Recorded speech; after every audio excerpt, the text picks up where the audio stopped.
BCY party జిల్లా ఇన్ఛార్జిని, అలాగే రైతు సంక్షేమ సంఘం రాష్ట్ర ప్రధాన కార్యదర్శిని ఈరోజు జర్రెల ప్రాంతంలోని గునుకురాయి గ్రామంలో సందర్శించడం జరిగింది.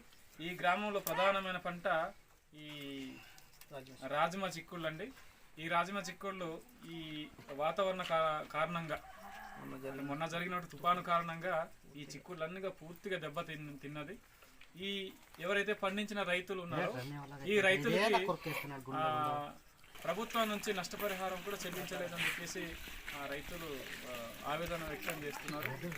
ఎందుకంటే ఈ ఎవరైతే ఈ మరి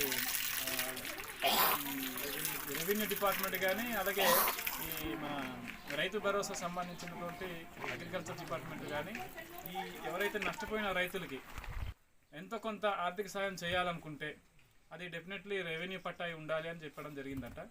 అలానే అందరికీ రెవెన్యూ పట్టాలు లేవు. చాలామందికి 6 పట్టాలు ఉన్నాయి, కొంతమందికి పట్టాలే లేవు. ఏంటి పట్టాలు లేని వాళ్ళు కూడా ఉన్నారు.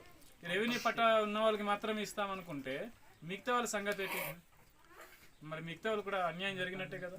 కాబట్టి ప్రతి ఒక్కరికి కూడా పట్టాలతో సంబంధం లేకుండా ఈ ఏదైతే ఆర్బీకే డిపార్ట్మెంట్ ఉందో వాళ్ళు పూర్తి స్థాయిలో స్వయంగా వచ్చి గ్రామాన్ని సందర్శించి ఆ యొక్క పంట చేలను సందర్శించి వాళ్ళకి తగు నష్టపరిహారం చెల్లించాలని చెప్పేసి మేము మీడియా ముఖంగా డిమాండ్ చేస్తున్నాం.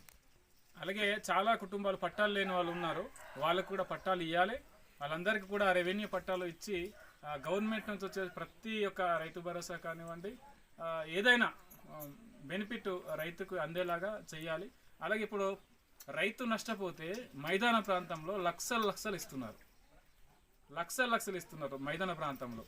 ఏజెన్సీ గిరిజన ప్రాంతంలో రైతు నష్టపోతే 10 పైసలు ఇవ్వలేని పరిస్థితి.